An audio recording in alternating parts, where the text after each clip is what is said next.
Okay. What's up, everybody? I'm K Marie. I am Lou. I'm Mary. And we are Murked in the Midwest.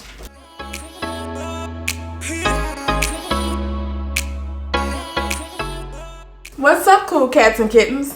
I'm that bitch, Carol Baskins. Joe looking for her ass. Right. So, what did y'all think about last week's episode? Our mixed bag episode. Our part 1 and part 2. I think it was fun. I liked it. I liked that it was a different pace and not, just murder. Because, even though we do like covering the cases, sometimes it gets heavy. Yeah. Like, you need a break. Emotionally and mentally it gets heavy. Mm-hmm. And so I think that that's something that we'll definitely look into, like, doing more often. Mm-hmm. It's not going to be a regular thing, but, like, every few months we'll throw in a mixed bag episode if there's some new content going on out there in social media that we feel like we really want to talk about.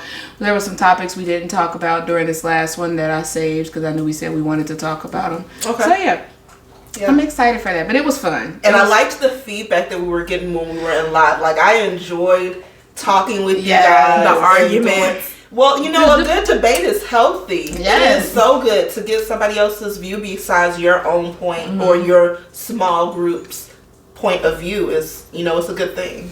Yeah, like, definitely, I liked how, like, it was just people, like, interacting, just throwing out random topics, too. Yeah. And it's just, like, it allows you to see other people's perspective, even if it's not smart, but I got so many comments about that. Yeah, I wanted to meme that. I wanted to make that a meme so freaking bad. Let y'all know. Hold on, I gotta look at my phone because Miss Ivy.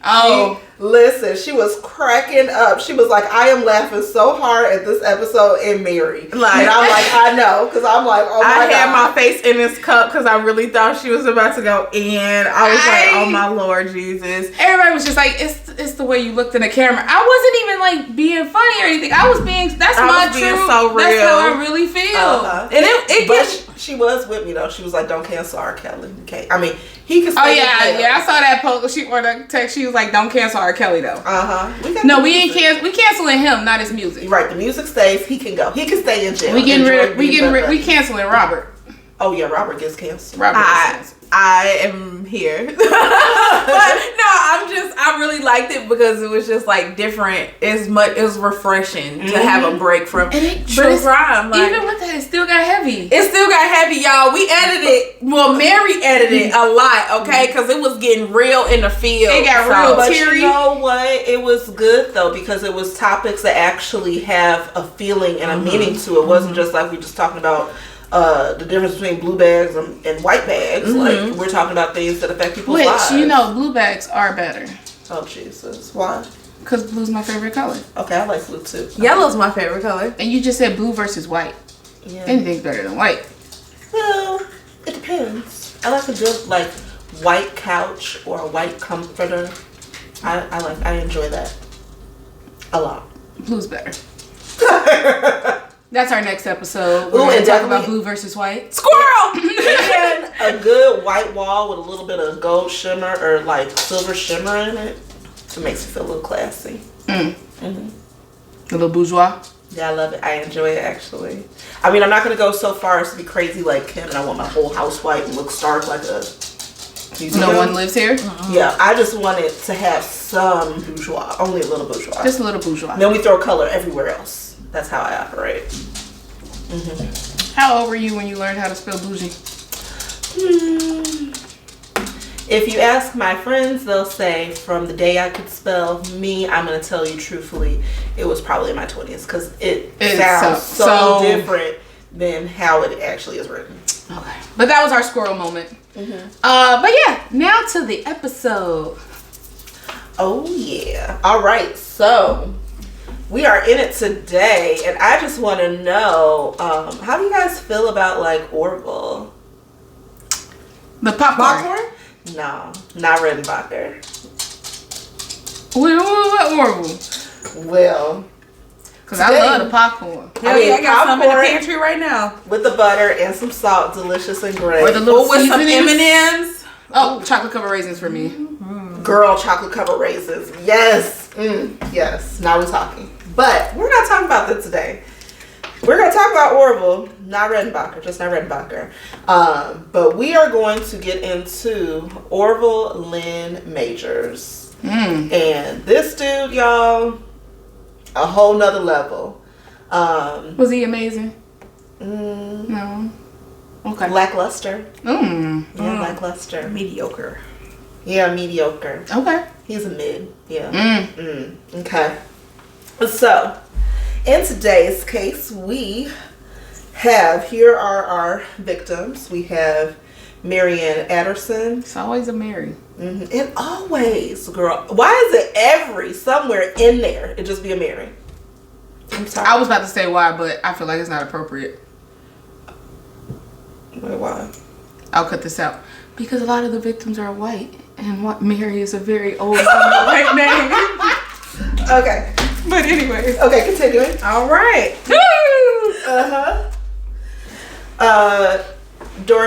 Dorothea Hickson, Cecil Smith, Luella Hopkins, Margaret Hornick, Freddie Wilson, and Derek Maxwell. Now, I know that's a lot of names for naming off victims. That's a whole gang. But we are talking about a serial killer today, guys. Ding, ding, ding, ding, ding. All right. And our murderer is Orville Lynn Majors. Okay, so here's our little history. And I just want to start this with, normally with the victims, I try to give detail and background on their lives. But these people were patients in a hospital. And because it is not in the same sense of like where it's out and about, if they were like at their home or something like that, it's a lot more confidential. I don't think that it's appropriate, just because I used to work in healthcare and I understand HIPAA, and I just don't like the idea of putting information out in like why they were in the hospital and stuff like that. I think that should remain for their families to decide. Okay. But shout outs to these people and sympathies with them for what they endured and went through. So our murderer is Orville Lynn Majors. He was born April 24th, 1961. He was born in Linton, Indiana. What's that? April 24th. That's a Taurus. I don't even know if I know any Tauruses. I knew one. I know a couple. Thank God I don't know him no more. They're good as friends. But as they psycho. Yeah. I was gonna say by her eyeballs, I don't think that she thinks that they were good as friends. They psycho. I got a few Taurus friends. They all right. Yeah, they cool. But they psycho. They stubborn. Very, very, very, very stubborn people. Okay. Says the Aries. We know about the Aries. But anyway, so he was born in Linton, Indiana, and that is actually, for anyone who does not know, it is basically an area in Stockton Township in Greene County in Indiana. It is very close to Terre Haute and Bloomington. Okay. On average, the population is about 5,000 people, and that was of the 2020 census. And it's considered a metropolitan area of Bloomington. Okay, so if you are familiar with Indiana University, which is in Bloomington, then you'll understand that area and where it's at. It's very close to the border of Indiana and Illinois. Okay. All right. So he was born there to Annabelle and Orville Jean Majors. And this area that he grew up in, it was very rural. 5,000 people in the whole city. Like, I think my graduating class in high school had 1,000 people in it. Just a small town, girl. It's a real tiny place. Some of the major highways that go through it is Indiana 54 and 59, if you ever have the need or inkling to want to go there. And just a little bit of background on him. He had his mom and his dad. He also had a sister. And he was, in his teens, he was taking care of his maternal grandmother. And he actually cared for her, and that's kind of what led him into his profession. He went to school for nursing after high school at Nashville Memorial School for Practical Nursing, and he did get an LPN degree. Okay. So he graduated with that. So he had a promising future. When he graduated in 1989, and from there he came back to his hometown, and he worked at the Vermilion County Hospital, which is very close to Linton and Clinton. And these are two different places. Linton and Clinton. But in Clinton, Indiana, which is also very close to Terre Haute, is just north of Terre Haute. And he worked there for a little bit of time and left, went to Nashville for like a pay increase. You know how like new nurses, pretty much the traveling nurses. When you're in a profession and you come right out of college, they know they got a sucker. Mm-hmm. They know you want a job. They know you got either some bills or loans or whatever, and you're just looking for an opportunity. So he left that, the Vermilion Hospital, went to Nashville, worked for about a year, and came back. Right back to the same hospital where I'm assuming he must have negotiated a better price. Like, look, I got experience now. Give me some money. Yeah. Okay. More money. So he actually, in this time, he worked there between 1993 and 1995. And this hospital, Vermilion County Hospital, was, when I say that these places are small, their hospital total had 56 beds, and that included 4 ICU beds. So a tiny itty bitty. So if you dying, you really can't be dying. Get in line. Take a number. It's 56 beds, so you got to figure it out. They're playing bingo. I 56. I have 42. Come on up. I 22. Don't let me in. Somebody holding their spleen and shit. just sit in the lobby. One of the beds will come. They'll come one day. Maybe not today. Not today, maybe tomorrow. But anyway, and before 1993, when he worked there, on average, their death rate in the hospital, because it was a very tiny hospital, and you have to imagine it's a small population, so it's not a lot of people coming through there, was roughly 26 people a year. Okay. So it was very little going on in this hospital, okay? And then after Orville got there, there were some big changes in those numbers, okay? He said, I'm an overachiever. Big time. However, the really interesting thing is that it was said that his patients liked him, that he was friendly, the staff interacted well with him. These were the things that they were saying at the beginning, okay? Okay.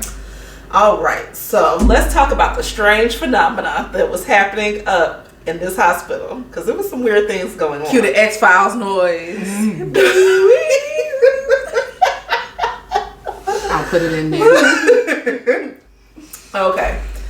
So in this hospital, when Orville began working there in 1993, they started to see a very large uptick in the numbers of deaths. So when it started there, they were having roughly 26 deaths a year. And after, it went up about 100 people per year. So it went up about 4 times. 4 times the amount of people were dying. And they didn't pick up on the correlation. So the math wasn't mathing for them. Well, I mean, so, patients are dying at an alarming rate. Most of the deaths are happening in the elderly population. So they're thinking at the beginning, they're starting to think okay, these are old people and they're dying off, because that's what old people kind of tend to do. As we age, we know that as you age, you get sicker and you die. We don't live forever. And these are patients they're finding that are in their 80s and their 90s and they're dying. So, could be possible, All of a sudden, though? Old age, randomly. We go from 26 to 100? Right after we hire somebody new? Now, really, like I said, as we age, we all know that we are eventually going to die. And, we are? Right. That's like the scary shit. It is. It's not. But the part that gets even stranger about this phenomenon. It's not scary. You don't think it's scary? No, death itself isn't scary. I think, especially if a person like me has been numb to seeing so many deaths, but it's just you'd be like, oh shit, when? I don't think it's more so death itself. I think it's the when is the expiration date.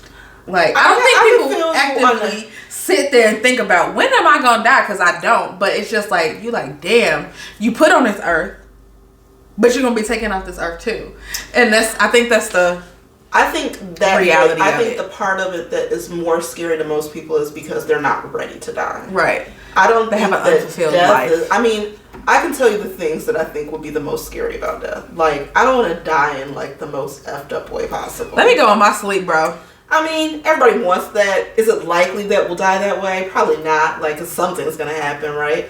But like, I just don't want to be like Final Destination did. You know what I mean? Like, every time I see one of them trucks on the road, I'm like, 3 lanes over. Right. I don't even care if it ain't 3. I'm about to make me a lane on the on the shoulder. I'm gonna drive on the grass. Yeah. So, anyways, but back to we diverted. But but back to the strange phenomena. So the part that got even more freaky about, you know, we went from 26 deaths roughly to 100 plus deaths over the year in which he came and started working. But the weird thing really got to be the way these people died. Okay? Mm. So not only were more people dying, but they were dying in a weird way. Okay, so they were having heart attacks. And yeah, heart attacks are not weird. However, generally most people, when they have a heart attack, they have a heart arrhythmia. That heart arrhythmia causes havoc in the body, and then they go into respiratory arrest if it's unchecked, and then they die. That's not what was happening here. That's not at all what was happening here. These people were having respiratory arrest, and then erratic heartbeats, and then dying. That's not normal? No? somebody doing some shit. Well, you know, okay, so. And they didn't put this together.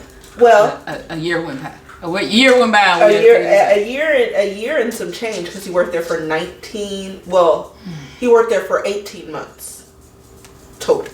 Is that the one they did the movie based on? So there are, just if you guys want to check out our or a good TV old, show or something. our Orville, not Redenbacher, okay? We want to check out him. There is an episode on oxygen that is dedicated to him, and it's, you know how they had that TV show that was for medical murders and medical mishaps and stuff? He actually made it. Yeah, he's on there. I watched the episode. It was very interesting. It was like, oh my God, what a crazy pants. There's two other documentaries too. I only watched the one that was the oxygen one, but there were two others that were available as well. One you can watch on YouTube, and the oxygen, if you don't have like the channel Oxygen at home or you can't pull it up on demand, it is available. Segments of it are available on YouTube. You can watch it there. Okay. Yep. But it's a good watch. It's like an hour long, worth a looky-loo. So we have these elderly patients dying of weird heart attacks that aren't very normal. And then the part that makes it just go just a step further is there was really this look from his coworkers of, they knew that something fishy was going on. They knew something was fishy going on because they had this joke, like, if Orville's there, I wonder when someone's gonna die. So, and I will say this. So, I can tell you, and this is going to sound bad, but don't judge us, because when you don't work in it, you don't understand. But generally, a lot of times, you will find people who work in healthcare have a morbid sense of humor. yes, absolutely. Yes. Because you become Desensitized, kind of. You become used to it. It becomes familiar. And it's not saying that we are poking fun of the patients. We care for our patients. There is a closeness that you find with patients that you don't even have with your family, because you discuss personal things that a lot of times people don't even feel comfortable discussing with their families. So in that respect, it's not that there's a lack of care. So morbid humor becomes something that is common. Absolutely, but to know that this kicked up when somebody got there, and y'all are obviously noticing it, because now it's becoming conversation. Yeah. So yeah, the joke. So joke about it, but they joke about it around the right people, so that they can go, what is going on here, right? So they're joking about it, the increased morbidity that's happening in the hospital.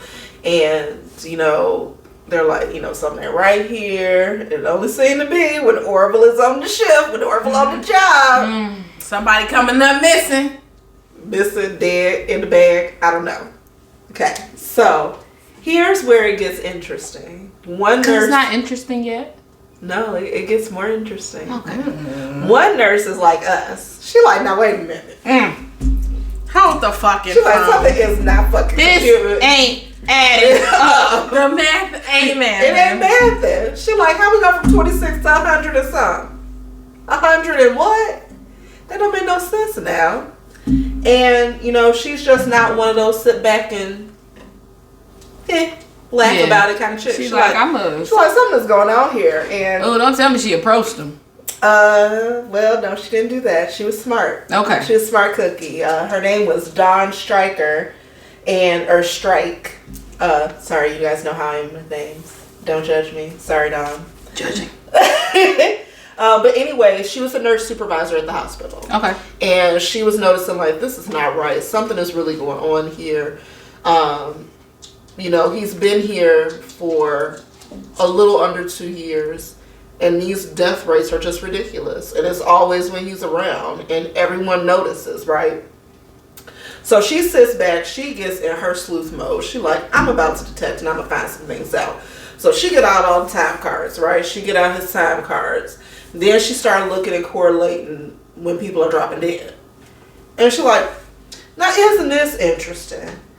Out of 140, hold on, let me give you the exact number. Out of 147 deaths that have happened in this hospital, guess who was on the job for 130 of them? Oracle each and every time. Every time. Here come Orville. Orville come pressing his ass out the damn room. She said, when the cat is near the bowl, the milk go missing. It's a shocker. And she's like, you know what? She wasn't crazy. She wasn't going to him because she knew he was crazy and he was killing folks, right? So she's like, I got one. I'm going to my boss. So she was like, no, I got some things. This math, that ain't math. And I think y'all should look at this. Take a look at this. Somebody come look at this. Come look at this. Because it's like this. It ain't like this. It's like this. A whole rap sheet. So she brings this to him. And they're like, we think you're right. Immediately contact the Indiana State Police. Okay? So, now we are going to get into the things that they did once it was really brought to their attention. Like, once it wasn't just suspicion, it's like, we got some evidence, y'all. Something is not right. Now, we can't prove that this man is, but we know he on the job and everybody died. Mm-hmm. Okay? So, once the police got involved, also the hospital took another action. They notified the Indiana State Board for Nursing.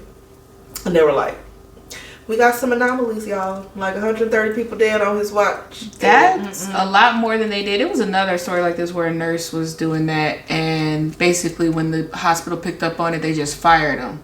But didn't state why or anything like that. And so he went and got employed at another hospital. And that's what happens a lot, too. Yeah, that hospital fired him. And he got employed at another hospital. He was doing it at everyone. And it wasn't until like the third hospital where somebody did something. Yeah, and like the one of his coworkers went to like ask questions to do like a follow-up on his applications and stuff. And when they were calling, when they called one of the hospitals and the girl answered the phone, she was like, I can't say much, but don't hire him.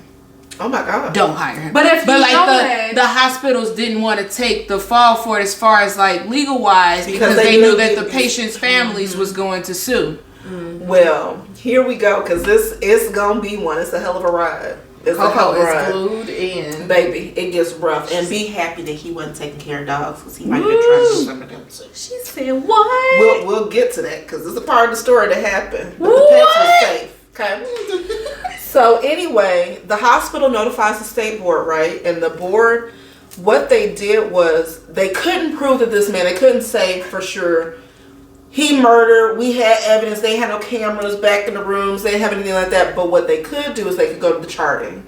And this is where things get important. Because charts will tell on you every time. Every time. Every single time. Every time. And what they found was that Orville was working outside of the scope of his practice. And what that means to the layperson, when you work outside of your scope of practice, as an LPN, he has things that he is licensed to do. And anything that goes beyond that is outside the scope of your practice. This man is working up in ICUs like he's an RN, just sitting there working, you know, doing all the stuff. And he ain't even allowed in there without a doctor, but he doing it. He doing the things. He's in the ICU, in the 4-bed ICU, taking care of folks, taking them to their grave. Take it to the king. He's passing medicines that he should not be administering because LPNs only have the rights to administer certain things. Yeah. So that's what they got him on. So he got fired from the hospital, and the Indiana State Board suspended his license for 5 years. They need to just pack his ass up all together. Like, damn. They really should have. But they have nothing else to get him on besides what they could see. So that's what they did, which meant he couldn't work as a nurse. Which also meant that when it comes for him, like if he wanted to go somewhere else, like in the instance of that other case, it wouldn't have been able because his license was in a bad standing, so he can't apply for reciprocity in another state. So his ass, guess what he decided to do? He was like, I'm going to open up a pet store right on the main street out of town. Oh, what? I know. See, that's why you in here. She's like, I'm glued. I want to know what the hell happened to him because I know he was trying to mess with my homies. Girl, yes, your cousin Pookie and all them. Yeah, she said, we ain't standing for this shit. Ain't that right, Nick? Get him. We got him. All right. So, here comes the investigation, and this is when things got even more like, what? Okay. What? So, during the investigation, trying to figure out what the hell has Orville been doing because there's people dropping dead. Everybody talk about he's, he's nice. The patients love him. Staff's like, oh, he's all right. Like, yeah, we got this running joke, but he's all right. Like, nobody really complains about this man. And they're going through the hospital records, and they find something even more troubling than what Dawn found when she was going through the paperwork. They found that when Orville was at work, a patient died every 23.3 hours. Every day. Every day. Every day. And that did not change on weekdays that he worked versus weekends that he worked. Every single day that he worked, a patient died every 23.3 hours. What they also noticed was days when he was not there and on vacation, guess what the average patient death went to? Everybody lived. What? 1.5. One patient died every 23 days when he wasn't there. So That from should've- 23 hours to 23 days when he wasn't present. That should have let them know something from jump. Okay? Now, when they confronted Orville about this, what y'all think Orville said? I ain't do that. What are you talking about? What? I was just doing what I was supposed to do. People died. What are you talking about? Girl, get the fuck out of here. He literally was like, people died. Wait a minute.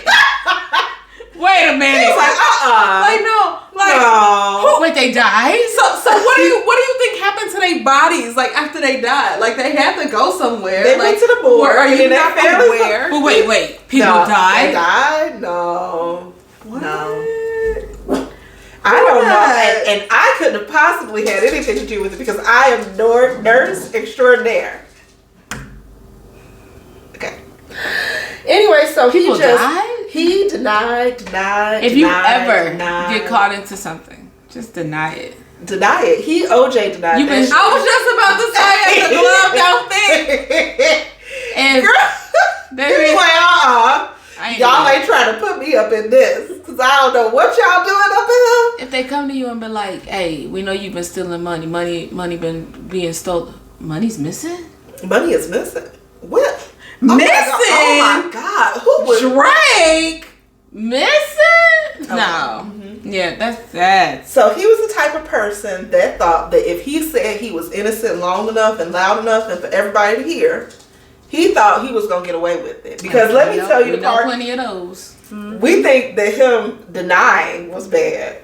This white man who was acting like, you know what, we're not going to say it on here because it's on YouTube, but he literally was like, I got one better. I'm gonna hire a lawyer, and I'm gonna go to every talk show that will listen to me, and we gonna talk about this because they are trying to frame me, y'all. I ain't had nothing. So extra. So not only did he deny it, he brought more attention to himself, trying to get money off these talk shows. I am innocent. I tell you, listen to me. All I ever wanted to do was be help a nurse. people. I learned because, I took care of my elderly grandmother. I loved her. You probably killed her. She died. She died. I bet she died. She died? People died. Where she died? Where'd she go? What year she died? How she died? Oh my God, that should be the name of this. People died. Correct. There were casualties. But yeah, so he was like, I wanted to help people. I became a nurse to help people, and he just went to every talk show that would listen to him, that would allow for him to come, that would allow for him to speak. And I mean, this man went on radio shows. This man went on actual talk shows. He literally thought that every bit of publicity that he could get, where he could just say he was innocent, that people would just be like, well, he must be. He must be. Look at him defending himself. He didn't do this. He couldn't have done this. There's a Harry Potter mug. Oh, yeah. Hold on. Gang. I like it. Sorry. Mm-hmm. Squirrel. So, anyway.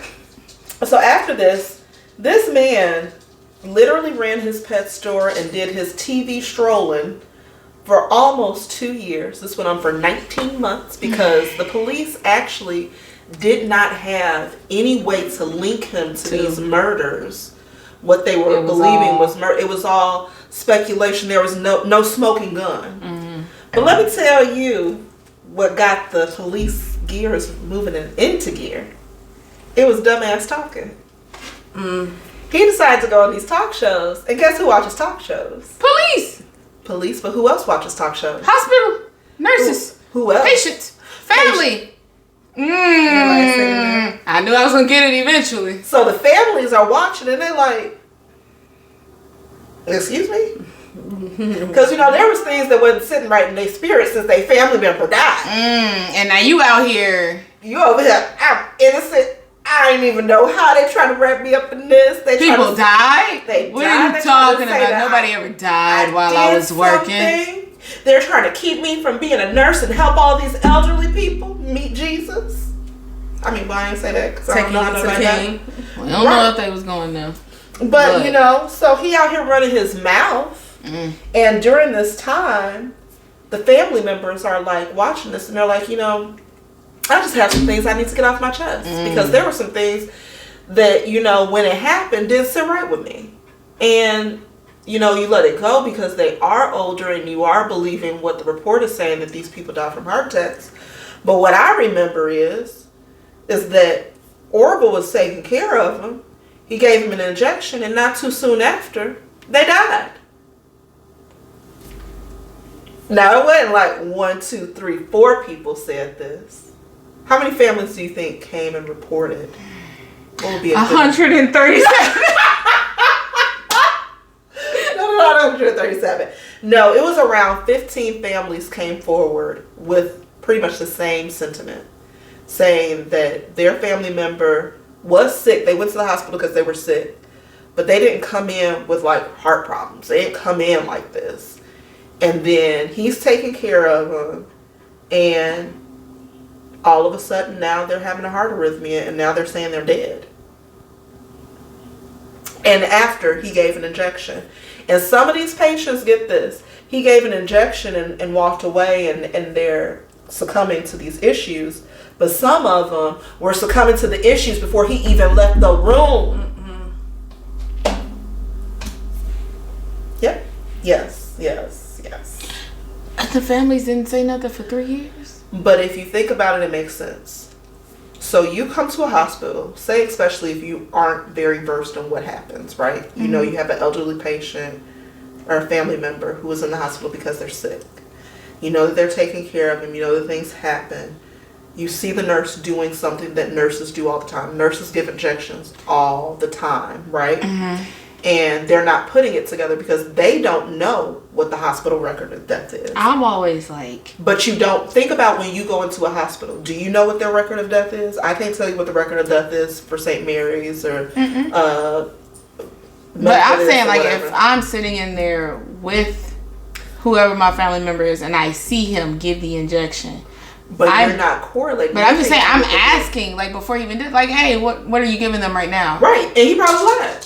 Okay, but then to know that a few moments after that, they then die, like, I'm there, when the doctor comes... Well, they go into a code. But that's what I'm saying, when the doctor comes in and they're talking to me, and, like, I don't know, like, I feel like a part of me would be like, well, all I know is that the nurse came in, gave them an injection, and they were fine, then all of a sudden they weren't. But I think that when you think about it, like, honestly... So, I'm thinking about it from just the fact of care. It is very possible to give an injection and then the person has some, like, dies. Like, that is you can give a medication, you can give somebody a pill and then they have a heart attack and they die. That doesn't mean that, like, they're not correlating that medicine is what's doing that. Now, they're remembering it because now this fool is on the TV talking and the things that they noticed but didn't necessarily... Like they felt something was off, but it wasn't big to where they were like, for sure. Like they doubted themselves. Yeah, they doubted themselves. Okay. And then this dude now all over every Mari, Ricky Lake, talking to everybody. And, I didn't do it. I don't know. You know. They're trying to attack me. They're trying to frame me because I'm a good nurse. They hate me. Yeah. This is why the health profession is struggling right now. Because they're just trying to ruin good nurses. They're trying to get rid of all the good nurses. Yeah. So you just trying to get rid of everybody. Hello. So now they're on to something. They got a smoking gun, right? The police like, got you, buddy. So they call in an investigator, and this guy is an electrophysiologist. Mm-hmm. His name is Dr. Eric N. Petrowski. I got it so good. Petrowski? Yeah. Prestowski.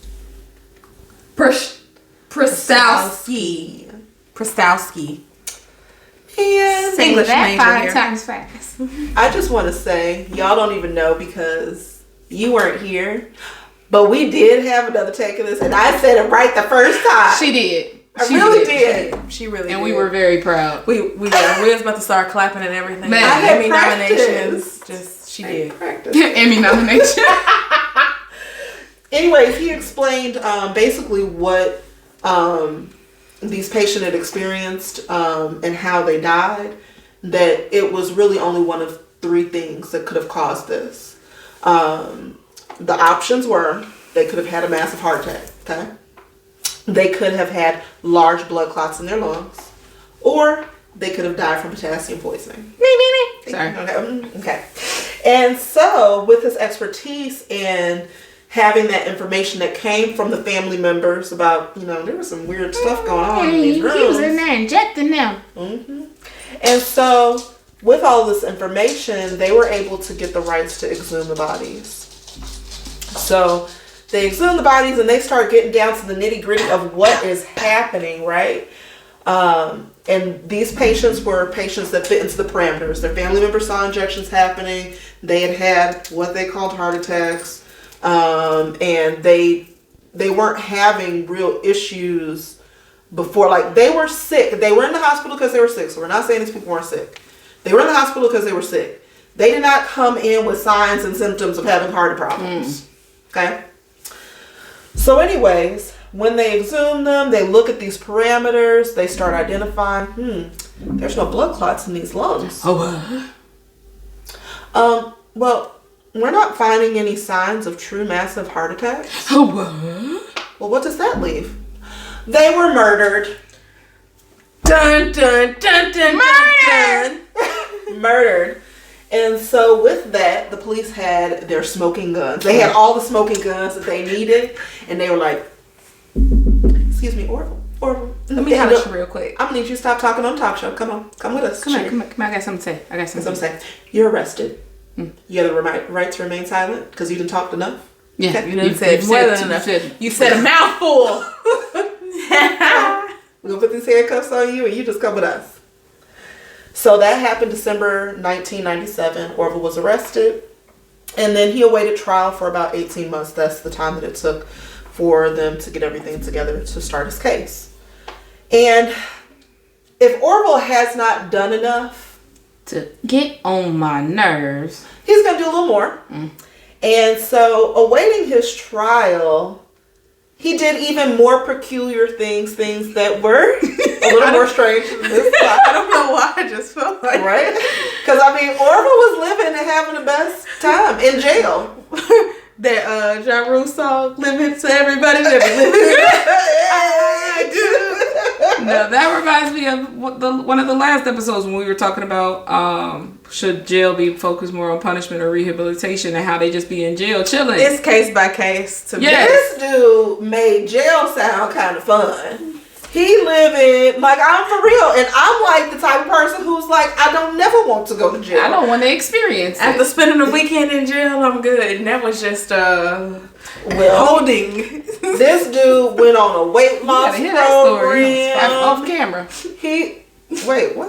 I was like 17. Oh yeah, we need to definitely do this. This might go on to the mixed bag episode. I might need to hear about that for real. Have you ever had a run-in with the law? Ooh. Next mixed bag. Yeah. Me. So anyway, this dude is playing cards, studying the Bible because he has to get right with the Lord. Hallelujah. Hallelujah. Happy Sunday. And you know, he's chatting on the phone, living it up with these lovely phone cards that he's gotten his parents to purchase. He's losing weight, and he's doing it in a very non-traditional way. He's drinking non-sugar sodas, and beef jerky, because that helps you lose weight. So, all of you with your 2024 goals, that's the diet. Eat some beef jerky, y'all, and slim down, okay? Like the Slim fellow big that's back why it's community. called Slim Jim. That's why it's called Slim Jim. Yeah. All right. Anyway, so let's talk about that. This man, according to his friends that were witnessing his chill fest, they were like, you know, he's the same type of guy that he was all his life. Like, he's just a happy-go-lucky guy. I mean, it's like the stress of jail isn't even getting to him. He's just, you know, he's calm. I don't know how he's saying that calm. I wouldn't be that calm because, you know, he's like charged with murder, like a bunch of murders, and he's like, he's meditating. He's doing all the things because jail is working out for him. Jail is treating him well. And so, you know, the friend who noticed that he was doing so well and not having any stress was helping his elderly parents, come visit him while he was in jail. And his mom, you know, she was taking pills to help her nerves. She was taking nerve pills. Now, this woman, this is her words. Hold on. Where is Miss Annabelle? Annabelle said that she was taking nerve pills after visiting a psychologist, and she said that her husband also was taking medication because he had started having high blood pressure and issues because of the stress. But she had never had to take any type of pills, these were her words, before this incident, and now she's seeing a psychiatrist because of the stress that she's under. Her sister had 2 breakdowns, 2 episodes of just the nerves and the stress getting to her because, you know, their family is under all this deep scrutiny. Her son is under deep scrutiny and getting talked to by the people in the public. This is a small town. Everyone's talking about what is happening. They can't get away from it. And then he literally ran his parents' finances into the ground because he was in jail for 18 months, and every month they were giving him about $900. Roughly $700 a month in collect calls he was racking up, and then $200 a month in commissary so he could have candy. You know, he was supposed to be on a diet. They ain't had JPay at that time. We ain't got to talk. I ain't got nothing to say to you. But he was getting soap, toothpaste, candy, pop, all that kind of stuff, and just ruining his parents' finances. And his mom said, we borrowed money on our home. We were not rich people, but we were never paupers by any means. And she said, put some respect on my account. Right. And she said, you know, it's just this stress is causing a hardship, and the allegations against their son.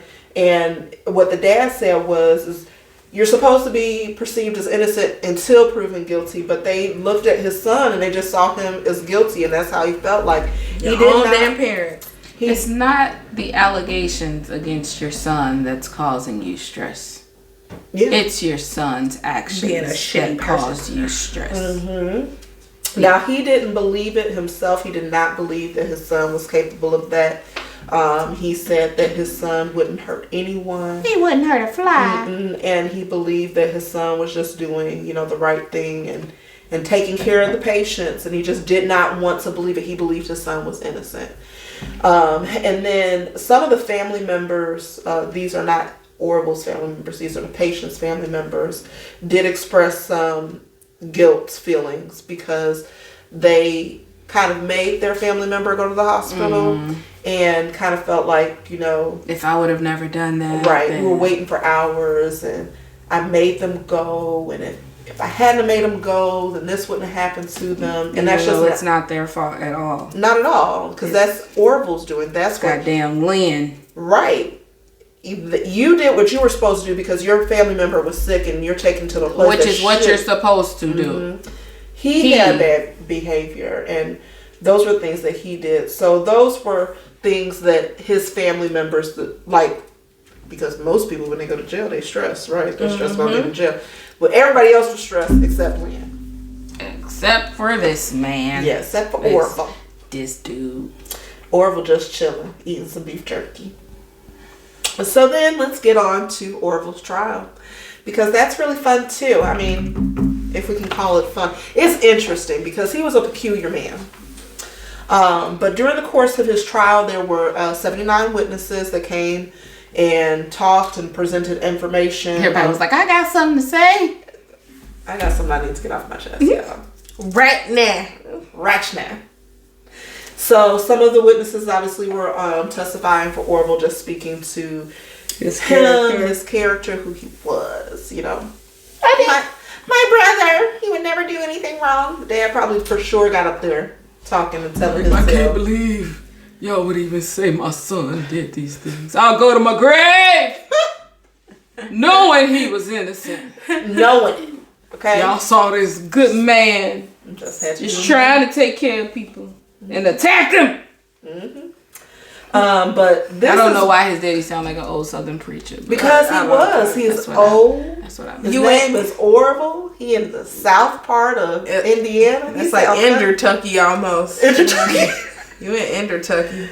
So anyway, this is when things got even more dark because things started to emerge as the testimonies went on, and people who worked with Orville got up there and started talking about things they remember he said. And so things that Orville said just, they were real jacked up. He said, and I quote, they said that he really didn't like elderly people. He kind of hated them. And he thought that they should be gassed. Also, such a normal thing. It's giving Hitler. Hello? Yeah. We gas chambering people now? And this is because they were demanding and whiny and disproportionately adding to his workload. Oh my God. You have to do your job. I had the work to do. I had to go above and beyond at my job. And these my God. These old ass people with their damn demands. People died? Sorry. You wanted more ice? Died? Right, who died? Where? All they wanted was an extra pillow on their bed and an extra blanket. He said, I got your pillow. Oh, don't worry. They all right. They're with the Lord now. I'm gonna just go to the bathroom. Wait a minute, sir. They're calling right now. My bladder. I got a small bladder. I gotta go. But anyway, so out of all the numerous people that testified, the one who was like the GOAT, the OG GOAT, was Dr. Eric Petrowski. Or Prostowski, whatever. Sorry. Prostowski. Are you still a doctor? Shout out to you. Shout out to you. He is. As far as the documentary, which we talked about earlier, you can see off of Oxygen. He was on that. And that was in the 2000s. So he's probably still around. He looked pretty young. Okay. I mean, he was like maybe 50 in the video. Okay. Shout out to you. Shout out to you. So anyways, he was the star. Like, he was that witness that he wasn't going for when the defense attorneys were trying to, like, discredit. He was like, no. He said, y'all know. Like, that's cute. And what you're saying, these little bits of evidence that you are trying to use to say and discredit what I'm saying, that's cute, but that doesn't pertain to what we're talking about here, because what we're talking about is the murder that happened, and it was definitely murder. He did it. And they're irrelevant details, but it's nice. They have no bearings on the fact that these people died from potassium overdoses. They died. Yeah, that's what happened. And so, the final little nail in Orville's coffin to make him seen as what he was, a murderer, was when his roommate came forward, was like, you know what, I kind of remember when I lived with him, this dude had a bunch of vials. And it was real weird. They're like kind of everywhere. I don't really know what they were for. I know he worked at the hospital, but he had all these vials. So the police, they confiscated them when they did a search and seizure of his home. And they found bottles of potassium and epinephrine, which he was using. They tracked those back to the hospital. So they were bottles and vials that came from the hospital. And what he was doing, he was making a concoction that was causing these weird heart arrhythmias and respiratory arrest. But how they knew that they were being misused, they were single-use vials. And instead of having one puncture hole in the top of the vial, they had multiple puncture holes. Because even though it's a single use, a dosage can vary from patient to patient. So say that one patient only needs a small amount, the rest of it is discarded. He's using not Orville. Nuh-uh. He said, you don't throw this stuff away. Pull this up. Put this in my pocket.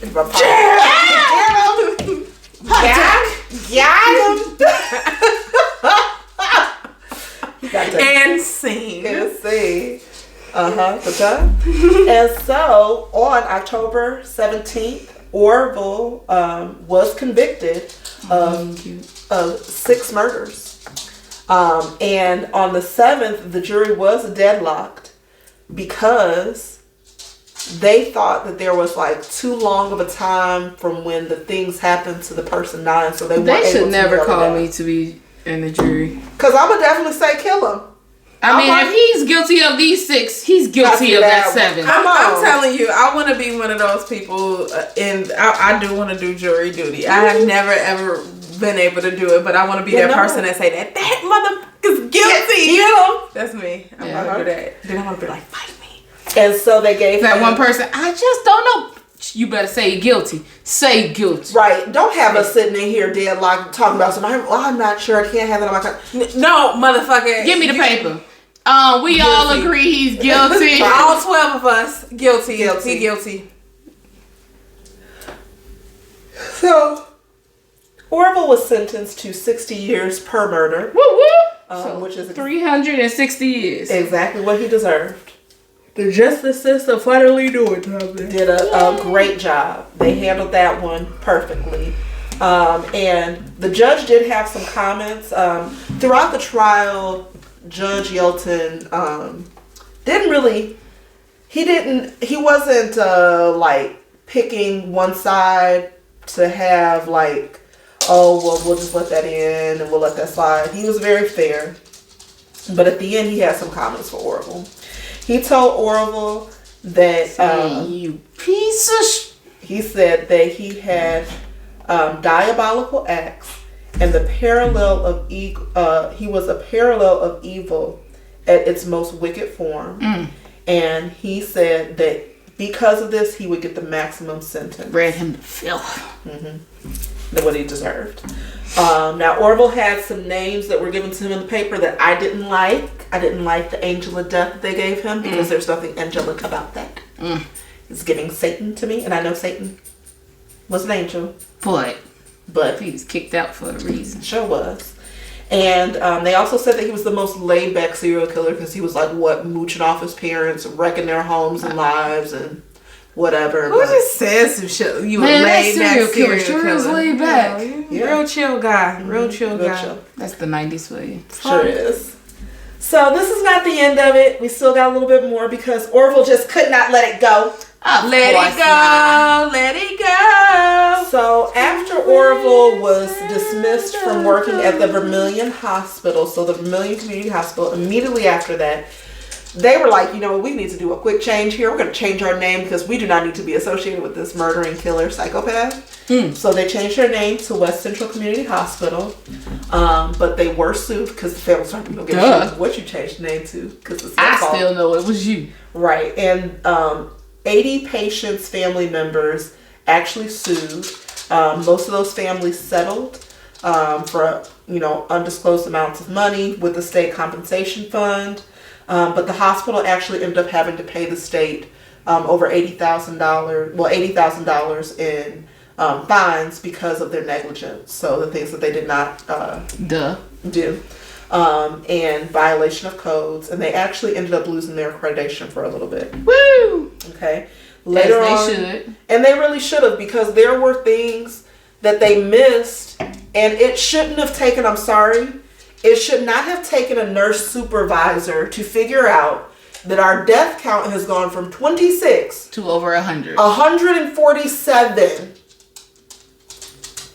That shouldn't take her. Her job is to supervise the nurses and make sure they're doing their work. Mm-hmm. Writing out schedules, sending people home when you have the LAT days, or calling in people when there's extra, giving a helping hand when there's too much for the nurses to be staffed with. That's the nurse supervisor's job.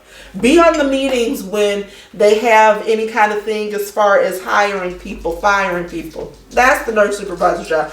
Not to do the damn linebacker work of let me correlate Orville's schedule with every death in the freaking hospital. Okay? But anyway, so when they reopened, they were reopened by Terre Haute Union Hospital Systems, and that's what they remain to at this day. And they're called Union Hospital in Clinton. Okay. But in 2002, this is where Orville comes back in this story. But Orville decided that he just wasn't feeling that guilty verdict, because, nah. And he was like, I'm going to appeal this case, and it's not because none of the evidence was wrong or anything like that, but it's because y'all turned that jury against me. You, judge, and you, sheriffs, turned the jury against me because, that jury person, she was talking about her birthday was coming up, and judge, you bought her a cake. And then the sheriffs, y'all out there grilling for them and throwing up a picnic for her to have a birthday. I don't care if she was sequestered because of me. And then you had the nerve to get her some white Zinfandel so she could toast on her birthday. You sound salty, like that beef jerky you eat. So you just over here trying to influence them and put these people against me. Because cake will do it. Also, you watch First 48, so you see what a big McDonald's #1 can do.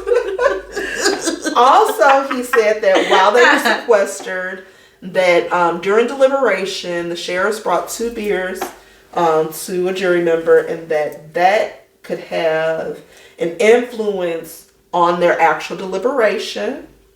And then the real kicker, this is the part that really sent it over the top, and all the people was like, fuck Orville, because the sheriffs, we kick it with them.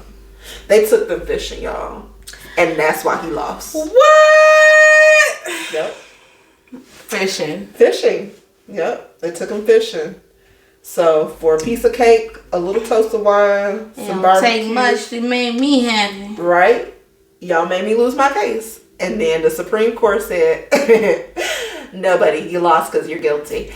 And so enjoy jail. Yay! And here's some good news, y'all.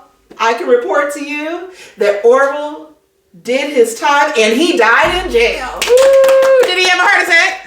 Yes, he did. Did he really die of a heart attack? He died of a heart attack. He did. Karma. Yeah, karma comes around. I hope that heart took a long time to on the block. She said, I'll remember you. Gotcha.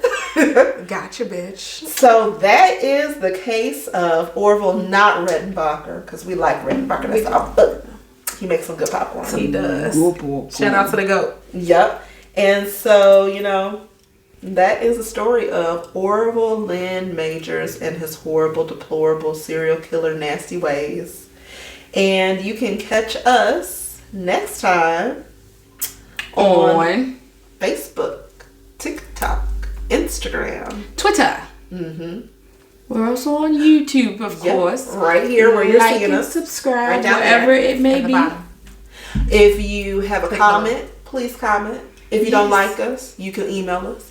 If you don't like us, still subscribe. Tell a friend. And in fact, tell somebody you don't like. That you like us. Yeah. So then they can listen. If you don't like the sound of our equipment, donate to us. We have a cash app. And worked in the Midwest. And you know what? You can send an email and ask for where you can send equipment. Yes, of course. We take all donations. We are not too proud. We get this. We spend our money out of our pockets to make this happen. Right. We understand people have their criticism and complaints and they don't like the sound quality or whatever. But show us a tutorial since you know everything. Yeah, make a tutorial for us. Teach us how to use our equipment better. We just started with a dream doing this. We just said, hey, this sounds like a crazy idea. Let's roll with it. We didn't go into the semantics of everything. We're figuring it out as we go. Exactly. Because we're some fly by the seat of our pants kind of girls. Very, very smart ladies. So, yeah. Anyhow. So our email is murkedinthemidwest@gmail.com. If you have any case suggestions, if you want to be a guest on one of our episodes. Join us. We have a room. We do. Yes. Somewhere. We would love it. We got it though. You can squeeze stand back there. Right. Not the stand. We're not gonna make y'all stand. No, we wouldn't do that. But yeah, so that's gonna wrap it up. Bye.